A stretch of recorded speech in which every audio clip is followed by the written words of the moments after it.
has advanced.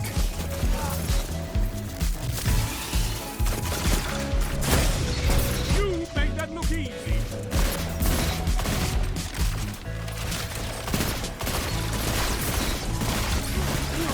Double down. I want more, Guardian. 2 for 1.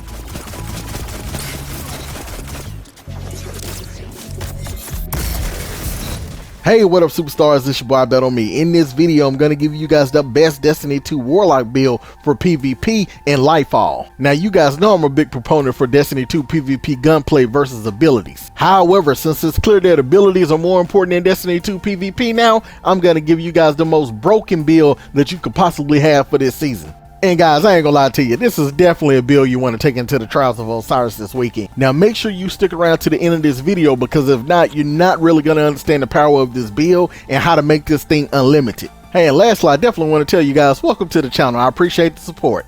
Now in this video, we're going to go with the Warlock Arc subclass. Now for the super, we're going to go with Chaos Reach because it has a faster cooldown time of a little over 7 minutes. Now for the grenade, we're going with Flashbang. Now you may be wondering, why are we going with Flashbang? We're not actually going to use the super, guys. We're going to consume it. And I'm going to show you that in a minute. But the Flashbang is going to give us the best recharge time. And that recharge time is a little over a minute, but I'm going to show you guys how we're going to be able to recharge it even faster. Now with the subclass, we're going to pair it with the exotic gauntlet Getaway Artist because it has the armor perk Dynamic Duo. So with Dynamic Duo, you're going to hold down L1, so it's going to convert your arc grenade into an arc soul, and you're going to become amplified. So that thing is going to turn into a torrent. And this thing is going to be shooting arc everywhere, just pretty much giving us a free kill. But see, with the Getaway Artist, it's going to give us what's called the Ascendant Arc Soul. So basically, it's going to increase our arc soul to 20 seconds. And guys, with this build, we're never going to run out of arc soul. We're always going to have free easy kills. Now you see why I said we want to use the Flashbang grenade. Not because that grenade is so potent, but because the charge time is so low, we're going to be able to consume it and get our arc soul back real fast with the Getaway Artist. And that brings us to our first aspect that we're going to use, which is the arc soul aspect. Now with the arc soul, we're going to cast our rift to create an arc soul that fires at our targets in front of you. Now allies can pass through your rift to get the arc soul as well. Now your rift charges fast when your allies are near. Also, you get amplified with this. So while you're amplified, your arc soul are supercharged and gain increased fire rate. And I know you guys have went against Arc Souls before if you've ever played PvP for any amount of time. And you know, man, that crowd can be so frustrating to go against. And I was about to take this into Trials of Osiris yesterday, man, but after Lance Reddick died, aka Savala, man, I just couldn't play Destiny 2 right then, man. I just cut the game off. But I'm gonna go in it today and I'm gonna wreck some people with this thing. Also, down in the comment section, guys, I would definitely love to know what you guys think about this build. Also, what is your favorite PvP build for this new season in Lightfall? But hey, make sure you stick around to the end of this video so you can see exactly how this thing works. Now before we get into the second aspect, let me show you the first weapon we're going to pair with this build, and that is the exotic sidearm Traveler's Chosen. And this weapon is so dynamic because it has 3 aspects to this weapon that we could use in various forms. Now it has the trait Gathering Light. Final blows with this weapon grant stacks of Gathering Light. Now this is how I like to use it with this build. I long press square, so what it's gonna do is gonna consume the stacks, but it's gonna grant melee, grenade, and class ability energy based on the number of stacks that we have. So this is going to be crazy. See, this is going to help us have more grenade energy, so now we could keep perking Getaway Artist so we can have the extended version of the arc soul, and it's going to keep helping us get our rift back, so that way we could keep getting the arc soul refreshed again. And then also it's going to help with our melee energy with the electricity. And the second way this weapon can help you is from his second trait called the Gift of the Traveler. So each stack of Gathering Light improves this weapon reload speed, handling, and target acquisition. So if you don't want a long press square, so you can make your gun even more powerful.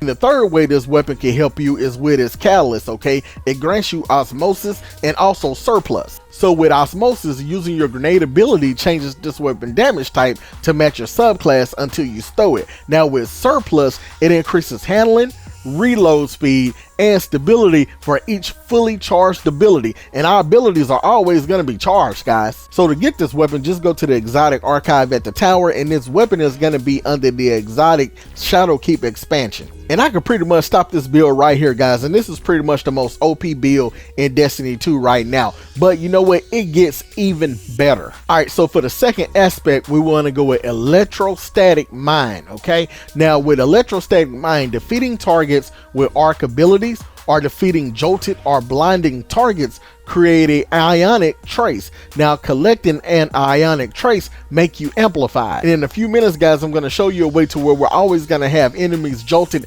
and blinded so we can take advantage of this perk. Now I know some of you guys are new to Destiny 2, so you may not know what jolted is, so let me explain to you what that is. Okay, the target is energized with destructive arc light, so they take additional damage, and while jolted they chain lightning to nearby targets. And even if you're playing PvE, when you jolt, damage causes overload champions to be stunned. And see, with the blind perk, combatants are disoriented and cannot fire their weapon, so opposing Guardian's HUD is removed and their vision is obscured, so they can't see anything really. They can't even see their radar. Also, if you're in PvE, when blinded unstoppable champions, they are stunned. Also, I mentioned with Electrostatic Mine, so you're gonna get amplified, so your movement speed and weapon handling are greatly increased, and after sprinting for a short time, your movement speed is greatly increased as well. And also, rapidly defeating targets with arc damage make you amplified. So with this next weapon we're going to use is really going to help us perk Electromagnetic Mine, because we're always going to have those ionic traces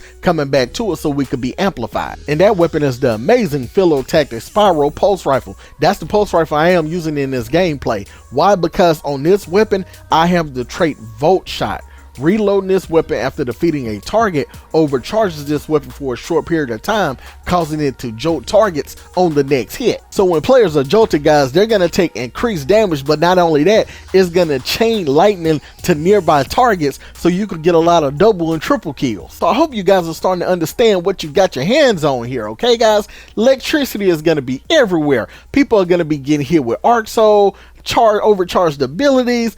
People gonna be jolted, blinded. You're gonna be amplified, running faster, moving around the map. Man, this thing is crazy, guys. I'm telling you, this is the best build out there. Now, any weapon with Volt Shot will work with this build. However, if you do want the Philotactic, this is a Neomuna weapon, so you will get a quest for Nimbus. Then after that, you could get it from his rank ups, and then also from public event drops, and then also from killing high value targets and chests on Neomuna. And I definitely would suggest grinding for this weapon, because currently right now is ranked as the #1 pulse rifle in Destiny 2, and the reason is why? Because this weapon is craftable. Now for our fragments, the first one we're going with is Spark of Feedback, because taking melee damage briefly increases your outgoing melee damage, and it increases your resilience by +10, so you're harder to kill. Next, Spark of Recharge. While critically wounded, your melee and grenade energy recharges more quickly. And next is Spark of Resistance. While surrounded by combatants, you are more resistant to incoming damage, and it increases your strength by +10. And the fourth and last one is Spark of Ions. Defeating a jolted target causes an ionic trace. Now here are all the armor mods I am using on this build.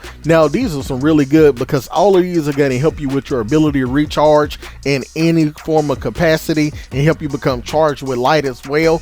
And then also you probably could get one from the artifact mod. I'm pretty sure there's something good in there that you could use, but these for me, for the build that I built, this was perfect for me, because it just made it to where I had unlimited abilities, guys. Now here's the full build and the stats that are on my Warlock, but to be honest with you, I haven't had opportunity to really farm for any good gear. But to be honest, man, I could go with this right now, and I really don't even need anything, because I get all my abilities back from all these mods and also the aspects and the fragments. Now you are looking for more Destiny 2 builds for both PvP and PvE, I would suggest you watch this playlist next. Also, hey, don't forget to like and sub. Peace.